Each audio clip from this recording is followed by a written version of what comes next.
This is the X-Zone Broadcast Network, broadcasting worldwide on broadcast affiliates and satellite program providers, including CNN Broadcast Network, Sirius Satellite Network, Star Media, Good News Radio Network, Angel Broadcast Network, Wiki Broadcast Network, and WPBN TV. For more information on the X-Zone Broadcast Network, visit us at www.xzbn.net.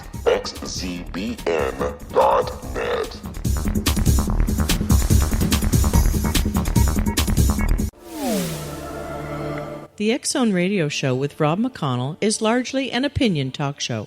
All opinions, comments, or statements of fact expressed by Rob McConnell's guests are strictly their own and are not to be construed as those of the X-Zone Radio Show or endorsed in any manner by Rob McConnell, REL-MAR McConnell Media Company, the X-Zone Broadcast Network, its affiliated networks, stations, employees, or advertisers.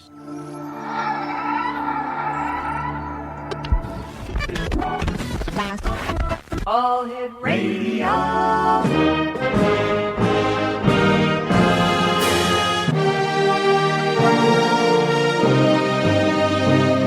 Welcome to the X-Zone, a place where fact is fiction and fiction is reality. Now, here's your host, Rob McConnell.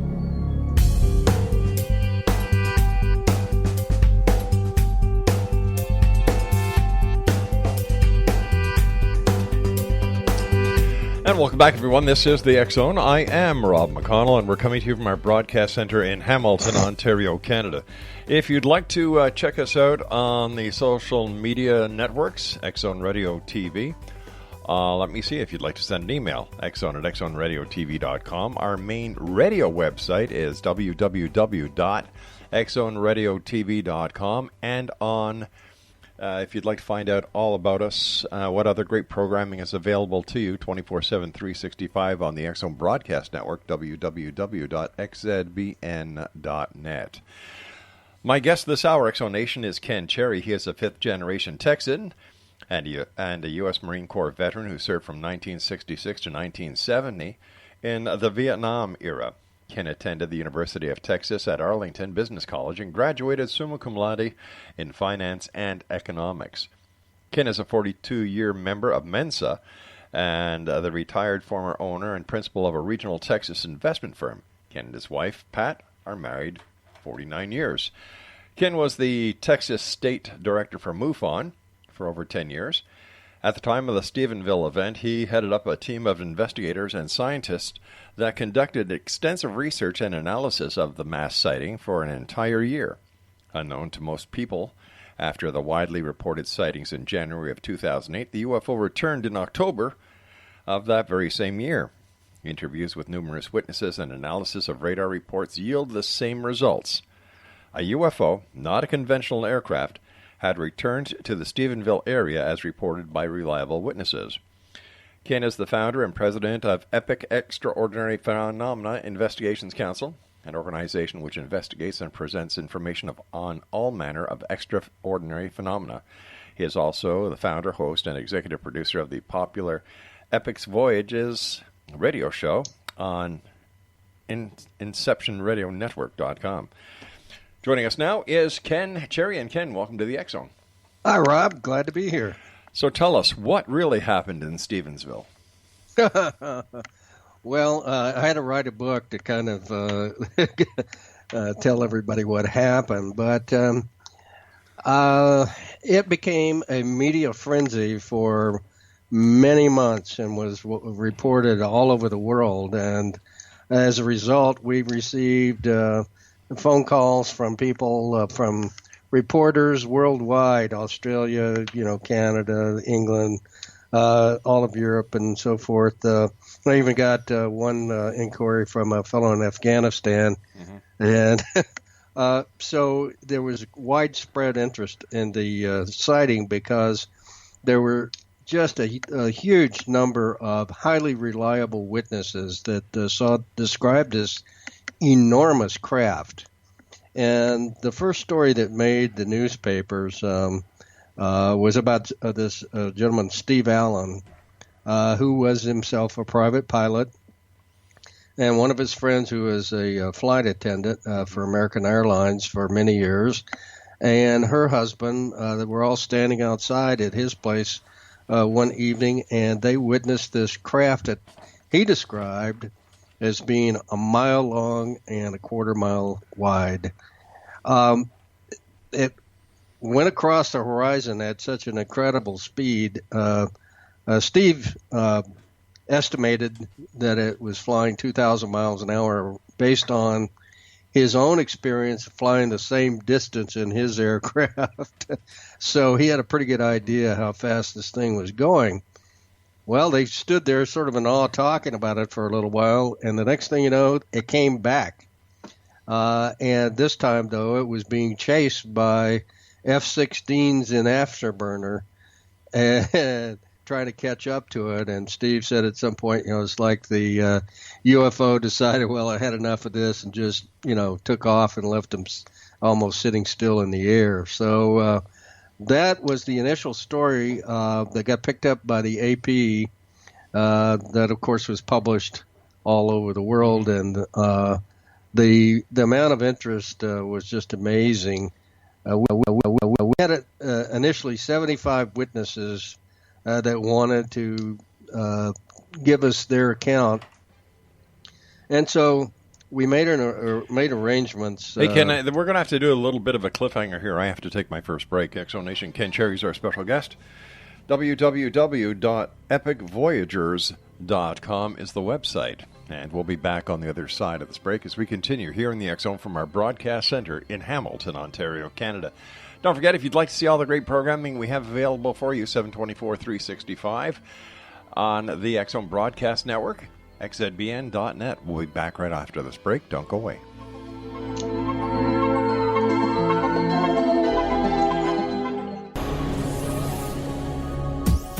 This is the X Zone Broadcast Network, broadcasting worldwide on broadcast affiliates and satellite program providers, including CNN Broadcast Network, Sirius Satellite Network, Star Media, Good News Radio Network, Angel Broadcast Network, Wiki Broadcast Network, and WPBN TV. For more information on the X Zone Broadcast Network, visit us at www.xzbn.net.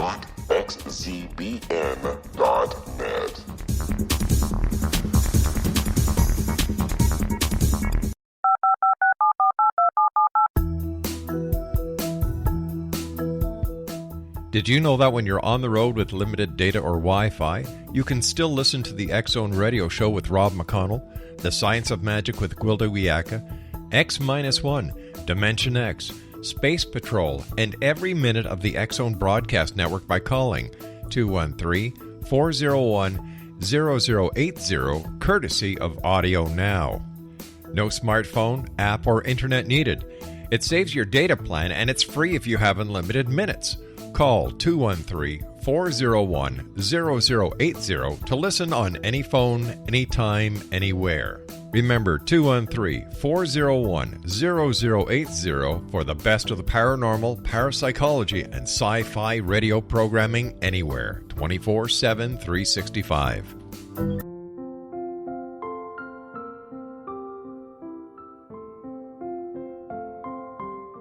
I am Dr. Carl O'Helvey, founder, president of a new cancer foundation focusing on evidence-based physical, mental, and spiritual interventions, including natural cancer cures, prayer, meditation, affirmations, nutrition, and other related holistic cancer prevention and cure modalities.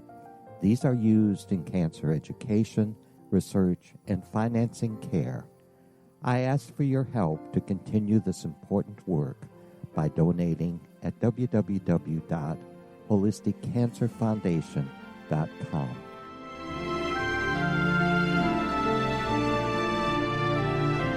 Hello, I'm Pete Marsh. With my daughter Justina, we will be presenting the new radio show, Too Good to Be True. If something seems too good to be true, it usually is. But with the help of Justina's amazing gifts, we're going to gain insight into questions that don't yet have complete answers. Have you wondered who built Stonehenge and for what reason? Why are crop circles found in the same region as Stonehenge and elsewhere? Are crop circles a hoax, or are they created with technologies that we have little knowledge of? Who built the pyramids in Egypt and also in other countries? How and why were they built? Was the Titanic switched with the Britannic as part of a gigantic insurance fraud, or for more insidious reasons? What caused the Tunguska event when trees were flattened over an 800 square mile area in Siberia? Will the new insights be too good to be true?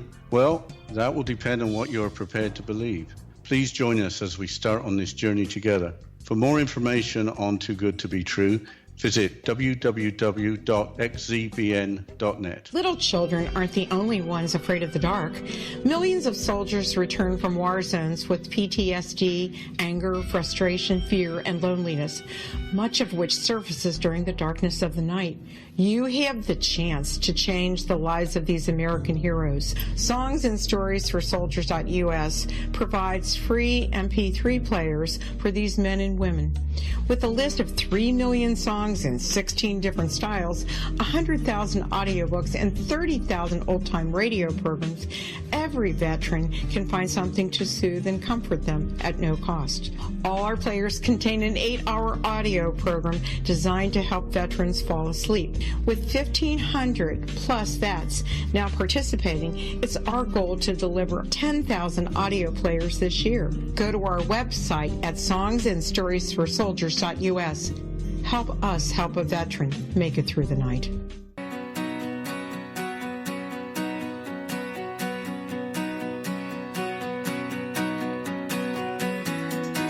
Welcome back, everyone. Ken Cherry is our special guest, www.epicvoyagers.com. And Ken, we were talking about the Stephenville UFO going back to, when was it, 2008? Yes, January 10th, 2008. Stephenville is a small town, about 15,000 people, and mostly these are farmers, ranchers. The number one business in the county is dairy farming, but most of these small dairy farms can't make a living, so most people have a day job as well as tending all of their chores. So these are hard-working people, and even though it also has a college there, we had very, very few witnesses who were young people. For the most part, they were with their parents or something if they also saw this thing. So these were what I call the gray-haired folks who were coming out to tell us what they saw. Many of them were surprisingly very well traveled and higher educations and a lot of experience in life. One lady was a head of an emergency room there at a local hospital, and she'd been in a military brat and traveled all over the world and seen all kind of aircraft. And so these were not your run-of-the-mill, just type folks. They were pretty very reliable. And in addition to that, we had an elected official there, Constable Gayton, 3 of the police there for the Stephenville police force were also witnesses. As a matter of fact, I would say that they probably had some of the more interesting report to give. One policeman was out at a radar trap, and he said everything went quiet. And he looked around, and there were no birds, no crickets, no anything. And he looked up, and there was this huge, enormous craft just looming over him. What did the craft look like? Just everybody just described it as big. I'll tell you what. This policeman went back later to the police department, and he was at the end of the shift. He and a couple of other guys were in there. And he was all excited. He says, "You won't believe what I saw today." And the other one says, "No, you won't believe what I saw." And the third one says, "No, let me tell you." And it turns out in 3 different parts of the countryside around there, these 3 policemen had witnessed the same thing, and they sat down and put together a drawing that they agreed upon that was, represented this craft. So something I'd like to ask you. I'm an ex-cop myself. Sure. Okay. And 3 cops had no communication between each other before getting back to the station. How come they didn't radio this anomaly into Central Dispatch? Beats me, but I mean, I'm not aware of all of that stuff, but I will tell you that these guys, we interviewed them. They didn't want us to use their names because they were afraid if they ever had to be called as witnesses in a trial that they'd be mocked. And it could be for the same reason that they didn't put anything in over the radio. So in their opinion, there was no risk to the public safety. Well, or that they couldn't do anything about it, or that they questioned their own, what they had seen. I have no idea, but I'll tell you, there were a number of other witnesses that were just as reliable. Constable Gayton also had access to the same radio system and everything, and he could have called, he had a number of officers under him, so he could have made a report over the radio as well. But they did come forward and give us their statements and a composite of drawing of this craft. How long after? And it aligned with what I stopped counting at 150 witnesses that I spoke with. All right, hold on here. How long after the actual sighting were the police officers interviewed? Oh, very shortly after. I would say we were down there within a week. So for a week, the police officers didn't say anything? They did not want their names or faces made public. So they were waiting to give the official statement, but they didn't. They really were in fear of their jobs. Now, Constable Gayton was very public about it, and he was an elected official. He's very popular there. He was reelected numerous times, and I guess he had no fear that it was going to affect him, and so he was very vocal about it. But a sheriff, a deputy there, also viewed it. I mean, Constable Gayton was one of the only law enforcement officers that had the courage to go public on it. So, but there were other people. There was bank president who didn't want their name used. There was a city councilman, Mark Murphy, who he was very vocal about it. He came out and gave. So there were people who could have felt that they could impact their careers that did go public, but others, I guess, felt that they were more vulnerable. So I don't blame them. I mean, we took their information, and it conformed to the reports that we're getting from other people all over the county. Okay, so what? All right, let me ask you this: as far as any commercial or military radar, what was the story on that? Actually, we conducted 3 different radar studies over the period of the year, because actually the thing returned in October, and we try to keep that one out of the media, to just get, because they just turned it into this circus for the original investigation. But all 3 radar reports found the UFO, in other words, this large craft that was not transponding. And in the first case in January, 2 different radar studies did show the military craft in pursuit. And then the third study that we did in October was actually 87% in alignment. In other words, we found the craft not transponding in the path that the witnesses said it was in at the time that they reported. So 87% accuracy, you just don't get any better than that. Who was the person doing the radar analysis, and what were their qualifications?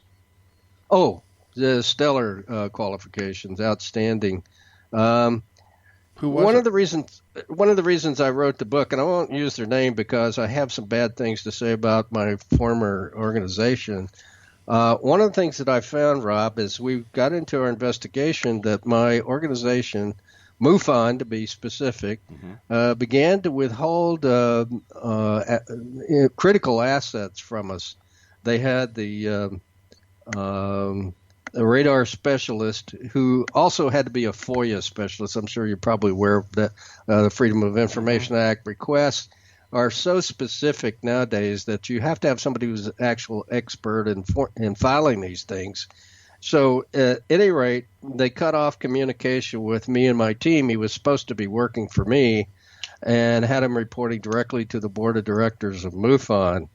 A good friend of mine, Dave Pavoni, who's the producer of the UFO Hunters, offered to come and give us help, and he hired another radar specialist, a retired meteorologist, who did file FOIA reports and get the radar. Now the FAA. Just a sec here. Yep. A meteorologist. Is a meteorologist qualified to verify the authenticity or the tracking of military or commercial aviation? Yes. How? Yeah.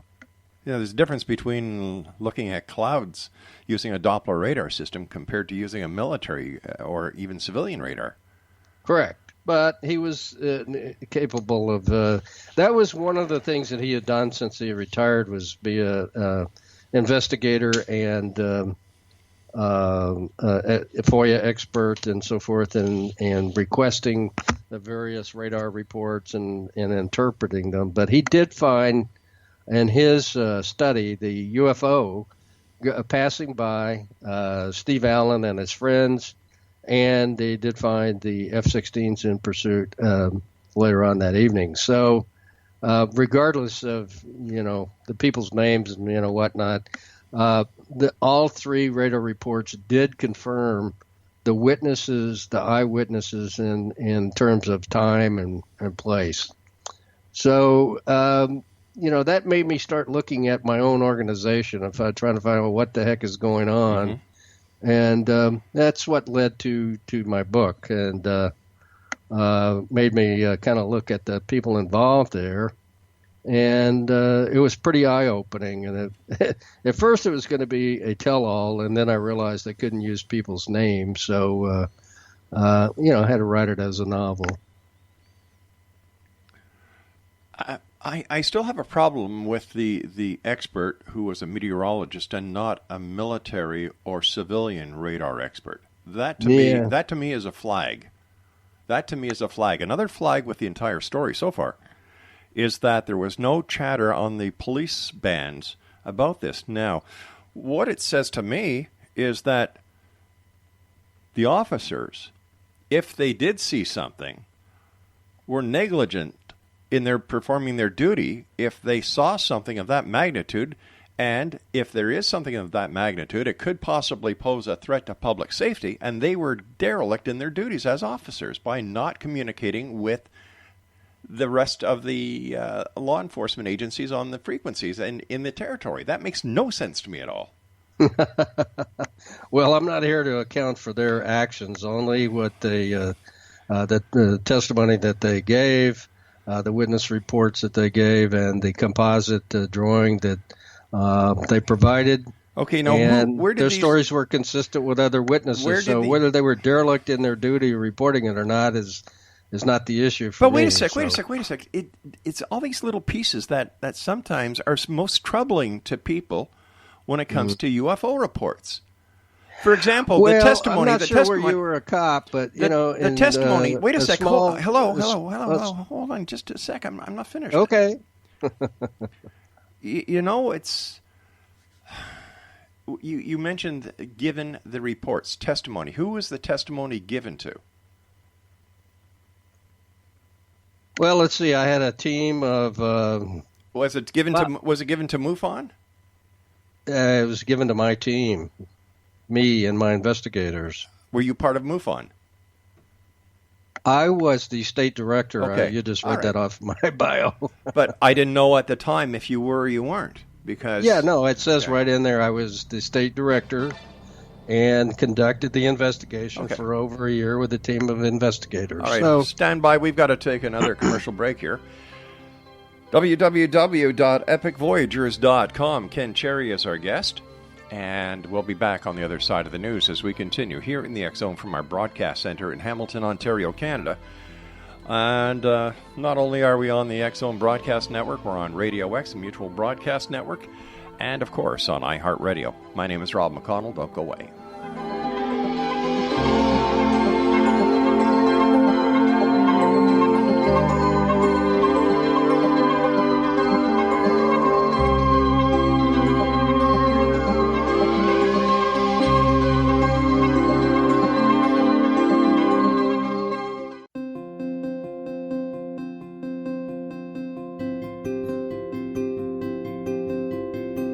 Dreams are our personal gateways into infinite wisdom. Don't miss shamanic counselor and indigenously trained dream decoder Sandra Corcoran's inspiring book, Shamanic Awakening Between the Dark and the Daylight. This remarkable work chronicles Sandra's 35 years of experience with diverse wisdom keepers and her initiations throughout the Americas and across the British Isles, Turkey, Greece, and Egypt. Sandy's knowledge of symbology, psychology, and myth influence her dream blog and workshops. Sandy offers private tarot readings, international journeys, a meditative CD, as well as her book, Shamanic Awakening, to encourage you as you navigate this earth walk, creating a deeper connection to yourself and all that is. Find this and more at Sandy's website, starwalkervisions.com.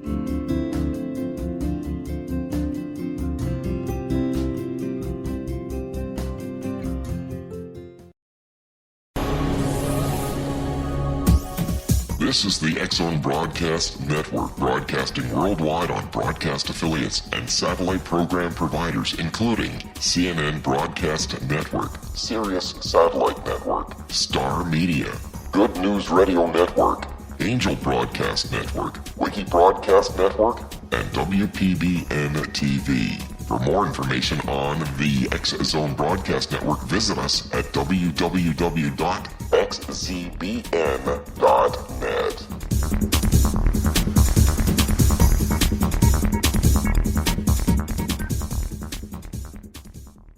How would you like to be able to read other people's minds? Well, the next best thing is here. When you know how to read a person's name, you know how the person thinks, feels, and behaves.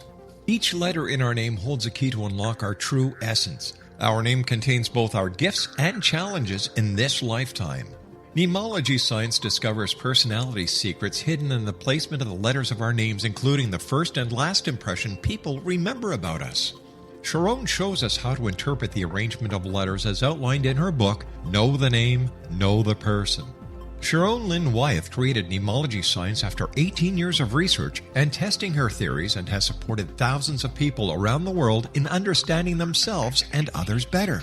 You'll enjoy Sharon's unique teachings as she shares her system to learn the gifts behind your given birth name. Even if you don't like your birth name, there are jewels in this book.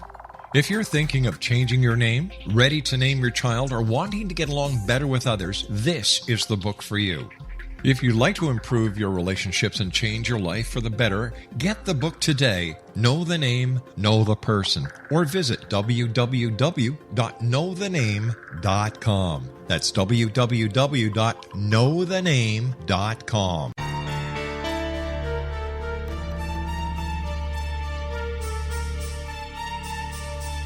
Hello, I'm Justina Marsh, and with my dad Pete, we are going to present a new show called Too Good to Be True. Together, we are aiming to discover more truths about this world and beyond. Do you have unanswered questions about the world? Do you ever wonder about aliens, conspiracy theories, or the universe?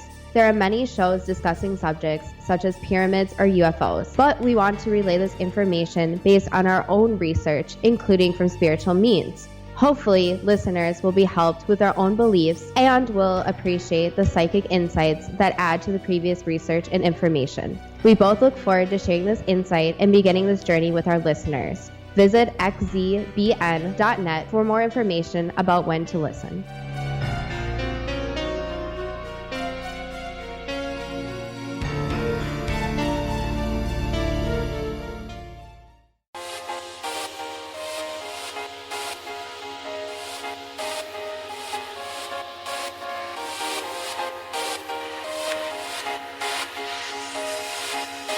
And welcome back. We're talking about the Stephenville UFO, going back to the year 2008. Ken Cherry is our special guest, and his website is epicvoyagers.com. So you and your team investigated the sighting for a year. You interviewed people. You had experts looking at the radar tracks. You had credible eyewitnesses. And what was the final conclusion? It was a UFO that was seen twice, am I correct? Oh, it was seen multiple times. 2 times were covered by the media, greatly. But one lady asked me what I thought was an excellent question is, Mr. Cherry, why does this thing just keep coming back? Because it was sighted a number of times over the through January and February. So, there were 2 types. The media dubbed the big one that was considered to be a mile long and a quarter mile wide as the mothership. But there were also orbs that were sighted, not always in conjunction with this big one, but there might be, they were kind of golden globes, orbs. Could either be one, several of them, or one that broke into several. So there were different. There were 2 different, primarily UFO types there. Were there any photographs taken? No, there were just these composite pictures that were put together by the cops. I had any number of people come forward with things. One of the witnesses that the little newspaper there in Stephenville quoted gave this dramatic account of him being out hunting on his ranch, and he looked up, and there was this huge craft hanging over, and he looked through the scope on his rifle, got a good view of it. But he brought us what he claimed to be proof, and we looked at it, and it looked all the world like just the sun shining through the clouds, or behind the clouds. So we didn't have anything that would be considered definitive proof. And there were James Fox came into town, was offering $5,000 for pictures, and everybody turned into my phone rang off the hook. People wanting to be paid for whatever they had to say or turned show. into a circus. A circus, yes, absolutely. What did the military say? Pardon? What was the military's reply? Well, the initially, within a day or so of this report, this major came out and said, it was 2 commercial jets flying too close together and created an optical illusion.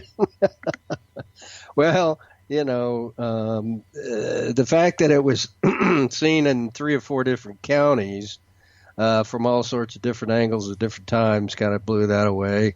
But then by the time we got our radar reports, he even denied that there were any F-16s in the area. And then after we got our radar reports proving that they were there, okay, I didn't know about that flight that was out that evening. Is it possible it was the National Guard, therefore the Air Force wouldn't have not known it? No, not at all. The Joint Reserve Base is, these are all people who are, part-time pilots. And this was an evening flight. And remember, this was back during the Middle East war. We were in Iraq and flying sorties, and gasoline was being rationed and so forth. And you don't send reservists out at night. They don't have that much experience flying except a couple of weeks out of the year. They're mostly accountants and people like that, So this would have been unusual. Plus, you have to. You don't just hop in a plane and fly off. It's all kind of ground support has to be called in for these folks. So the fact that somebody didn't know that this flight had gone out is just ludicrous. One of the witnesses or people that I spoke with, over a period of time, I had a number of whistleblowers that came forward to tell me, their version of what was going on and so forth. And one of one of the first people I spoke with was this young first lieutenant, Air Force lieutenant, on the base where this flight had taken off. And he'd already decided he wasn't going to make the Air Force career and was very interested in this. But anyway, he said, we see UFOs on our radar here all the time, and we're told not to talk about them. So apparently, one thing we did find is that this area has been a hotbed of UFO activity for at least 100 years. And yet there's no proof of them. No proof. Well, unless it lands or people get a clear shot of them, you're absolutely right. I mean, even some of the best photographs have been people have said, those are too good, But it is, look at it this way. This is a conditioning process for the human race. It's like we discovered this primitive tribe in the jungle. Just go barging in there. You fly over, you drop a Coke bottle, whatever, that movie was. But anyway, it's a long conditioning process. And first they want to try it out over a small town like Stephenville and, see how people react. In the beginning, the reaction was pretty good. People wanted, I found a genuine interest among all these gray-haired folks and said, I know I've seen something that's unusual and probably, the greatest mystery of my lifetime. And, of course, people exist on other planets. And so they were pretty calm. But as more and more media hype came out, the sighting reports just started spiking, and people who had been reliable witnesses started seeing UFOs everywhere. So, part of the justification for not disclosing what's going on with UFOs and ETs and that sort of thing is the belief that people would not be able to handle it. And we did get, there was at some point a mass hysteria that took over there where people were seeing UFOs everywhere, and even some of our earlier witnesses that we found, that we confirmed their stories, began to see them everywhere. So I think we've got a long way to go before we're ready for them to just land and give us the proof that you're looking for, Rob. Well, I figure with all the cameras that everybody has access to now, whether it be a remote webcam or a dash cam or somebody's cell phone with a high-definition camera, if these UFOs are all over the place, shouldn't there be the smoking gun photograph by now if they are really there and it's not, it's real and not just kind of a sociological hype that is going around, because it does get certain people their 5 minutes of attention. Yeah, well, when you say they're around all the time, they're not in the same place on a regular basis all the time. So, quite a few of the sighting reports that we followed up on were not, not confirmed. But I would say that over time, around the world, there have been a few, fairly good photographs. The Belgium flyover, there were a number of photographs taken of these triangular crafts with their lights going overhead and so forth. So, it's not like there haven't been any. And but there are always naysayers out there that say, that's not real, it's photoshopped, whatever. But I agree. We just got as close as we could to proving, the fact that it's a UFO doesn't mean that it's from outer space. I agree. It just means that it's an unidentified flying object, but it was clearly technology that's not conventional. How do you know that? How do you know that? How do you know it wasn't technology that is still classified as top secret? And that's why I said not in conventional use. So, yeah. And as a matter of fact, some of my sources did come back and say that we have been working with ETs at least since the 50s, in back engineering technology. So if we're back engineering technology, we are the dumbest race on earth because we're still using solid rocket fuel. And if we've been back engineering technology, oh, come on. No. Here's the thing. Okay. The people who actually run this planet don't want this to benefit the rest of mankind. Who's running the planet?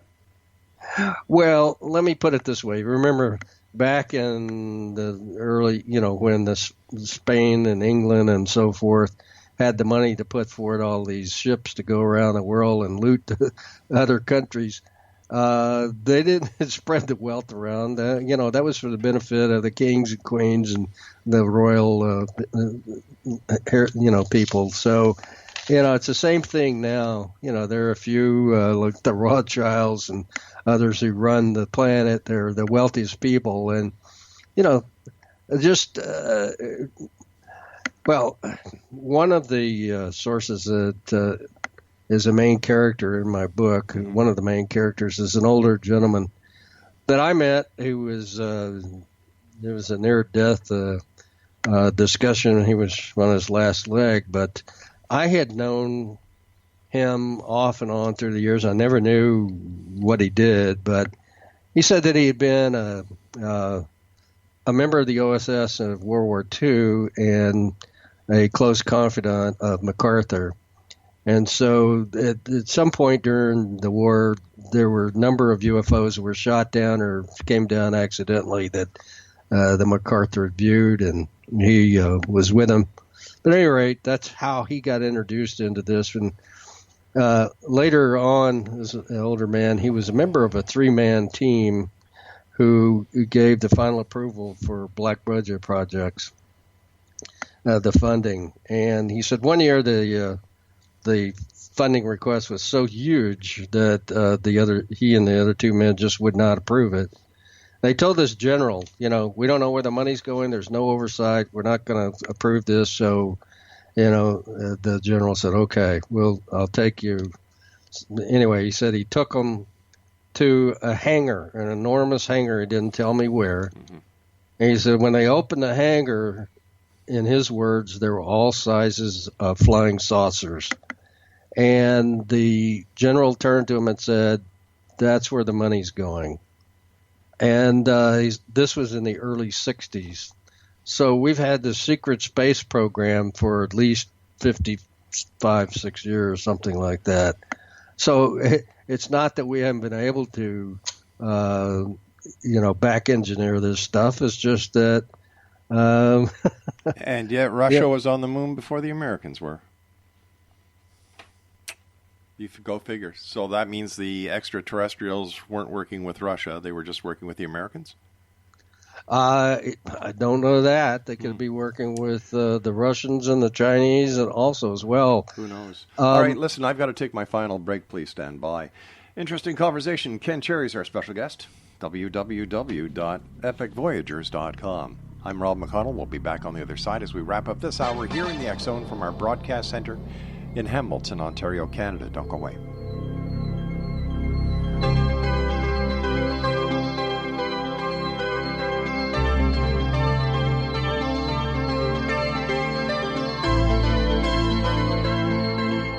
Hi everyone, Rob McConnell here, and I wanted to spend a moment on internet streaming. Everybody has heard about internet streaming, but not many know much about it. Did you know the internet streams just about everything? Movies. From new releases to old classics. TV shows. Almost every show, every episode, and much more. But the question has always been, how do you do it? Well now, thanks to the folks at 123 Ready TV, I have the answer for you. They have developed a simple program app, 123 Ready TV, that you install on your Windows PC, Android smartphone, or Android tablet that can have you streaming like a pro in less than 5 minutes. You truly won't believe how much is available or how easy it is to do until you try. And for a one-time cost of only $19.99, this product is a real winner. To learn more about 123 Ready TV, visit our website at www.xzbn.net.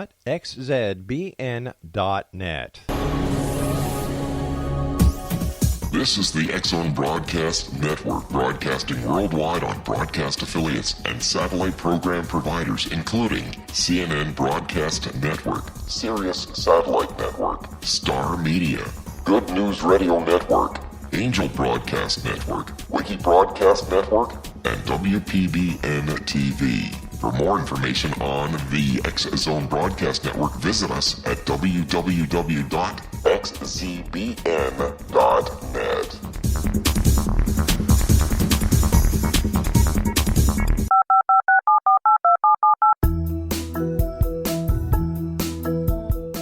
Did you know that when you're on the road with limited data or Wi-Fi, you can still listen to the X-Zone Radio Show with Rob McConnell, The Science of Magic with Gwilda Wiyaka, X-1, Dimension X, Space Patrol, and every minute of the X-Zone Broadcast Network by calling 213-401-0080, courtesy of Audio Now.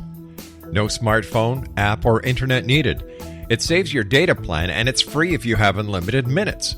Call 213-401-0080 to listen on any phone, anytime, anywhere.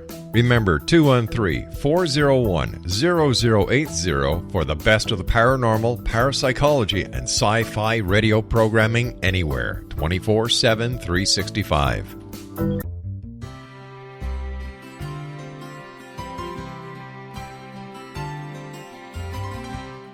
True healing must address 4 levels: physical, emotional, mental, and spiritual, for us to live joyful and productive lives. We tend to treat 3 of the 4, leaving the spiritual languishing. If you're tired of the same dysfunctional patterns cropping up in your life, Soul Balancing is for you. Trixie Phelps, owner and founder of Soul Balancing, is a naturally gifted energy healer trained in numerous esoteric forms, including shamanism. Trixie has created a powerful modality that safely and effectively clears your energetic field. A Soul Balancing session can remove interference, heal trauma, and restore your hope. Contact Trixie for a life-changing long-distance session today, www.soulbalancing.world.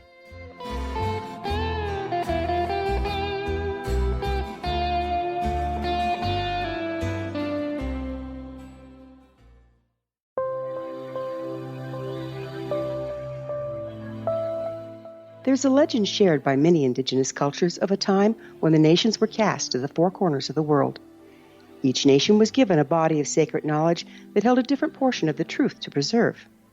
True reality could not be known until all the nations reunited, combining the information. If a single one was missing, the world could not be reborn and darkness would prevail. The Science of Magic Radio is dedicated to reuniting the sacred knowledge. With the understanding, none of us has all the answers, but together we can open new perceptions and possibilities. Through our combined vision, the world can be reborn into a place where darkness no longer prevails. Join me, Gwilda Wiyaka, and the Science of Magic daily on the X-Zone Broadcast Network, xzbn.net, or visit us at thescienceofmagic.net.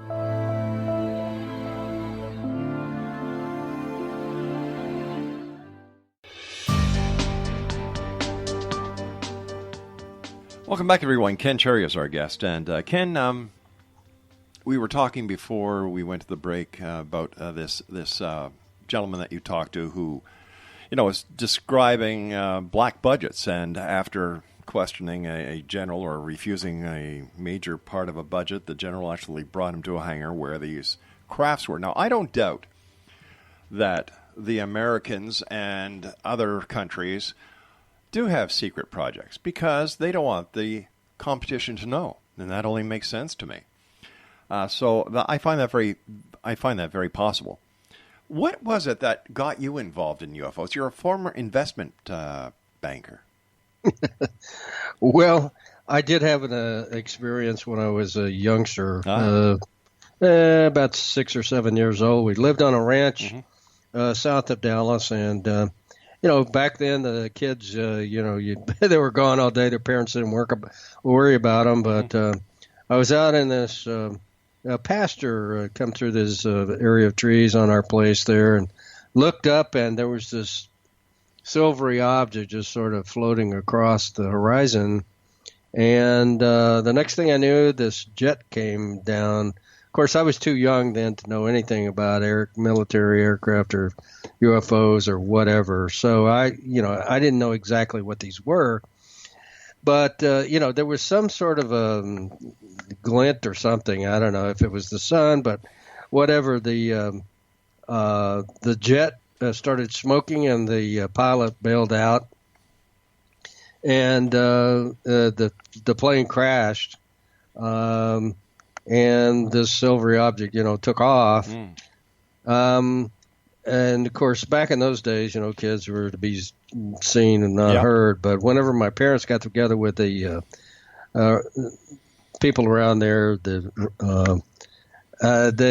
was a very sparsely populated area. But neighbors, all they would talk about is rescuing this pilot from the trees. He had his parachute hung up in some trees. So, it was one of those things that you will never forget. It's like, where were you when Kennedy was shot, right, or anything that's dramatic that happens in your life? It's burned into your memory. And so I read what I could as a teenager, and then later married. But anyway, it was probably not till I was about 40. We took a trip to Roswell, went to the little museum there, and there was some information about MUFON, the Mutual UFO Network. So, I took that, and then when we returned home, I followed up on it. And within a year or so, I became the state director for them. And it's supposed to be the largest and oldest scientific organization for the, study of UFOs for the benefit of mankind. Yeah. What I found out, though, is just riddled with people from the intelligence community. So, but it took, unfortunately for me, it took me 10, 12 years and a lot of hard work on an investigation that was being thwarted to find that out. So what would be wrong with MUFON having members of the intelligence community in it? Well, there's a lot could go wrong with that. Such as? Well, it's supposed to be for the public to know what's going on with UFOs and ETs, and whatever conclusion they come. First of all, they've been in business for well over 40 years, and they've come to no conclusion, no proof, nothing. So, I'll give you. What if the most critical cases to come in on the server are never disseminated to the investigators or seen by the public? But isn't that where the media comes in? How would the media know? People call the media first. They usually don't call MUFON. Well, not. They had a central management system that was humming all the time with reports from around the world. I think Peter Davenport does a hell of a lot better job than MUFON ever did. Absolutely.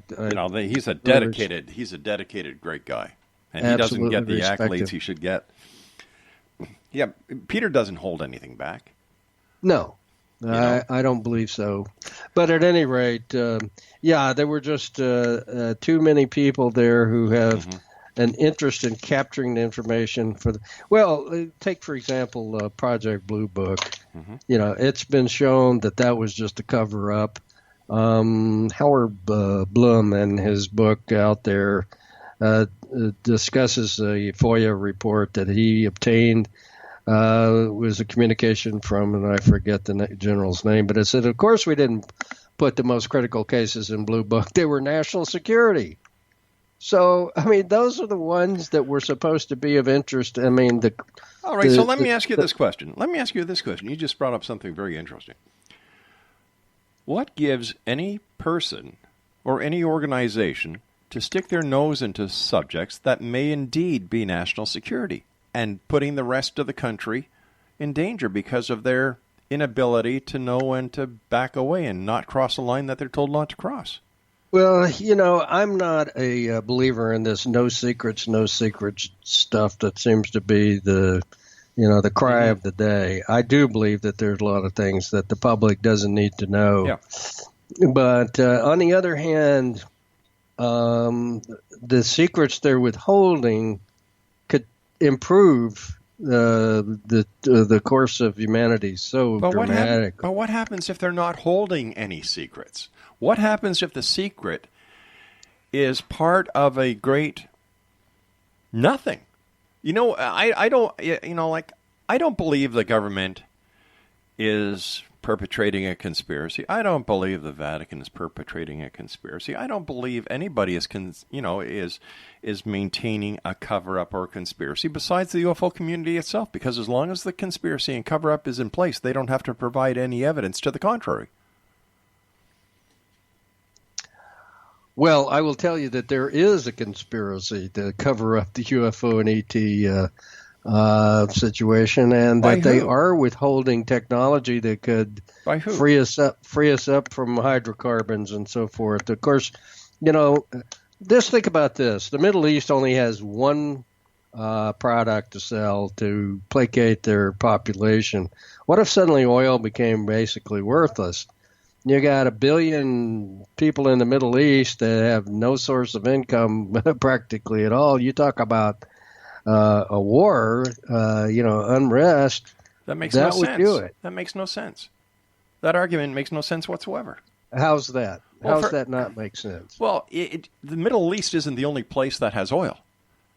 Yeah, but that's the only thing they have besides sand in a lot of cases. So you mean the governments of the world are keeping the information about possible alternative energy availability and products and methods just to keep the Middle East in oil? I'm just saying that's one reason.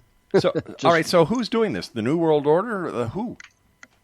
Well, I wish I could give you names. I don't know. I mean, we could go ask them specifically, but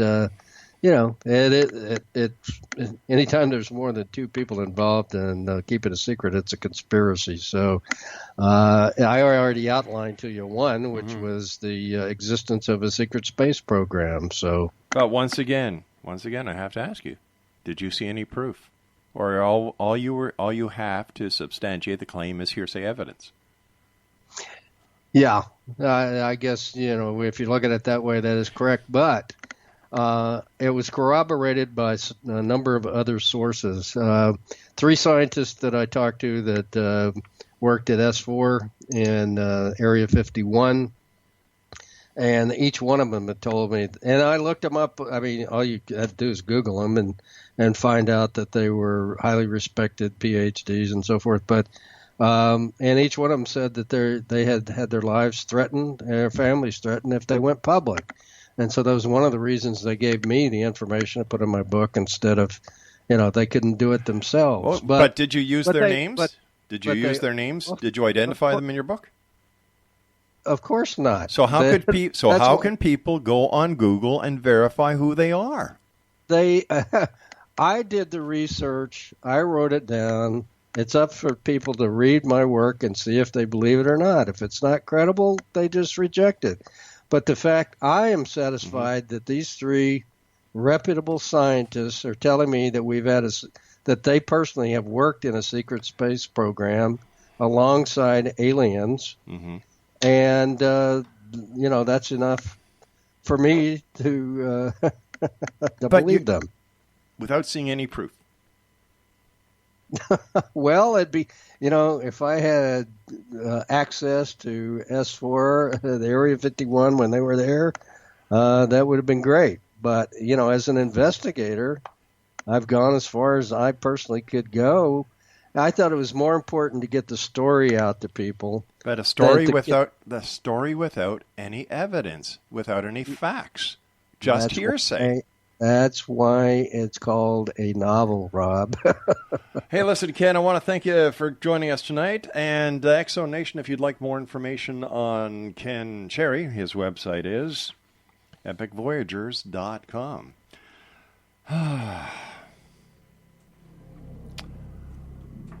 Yep.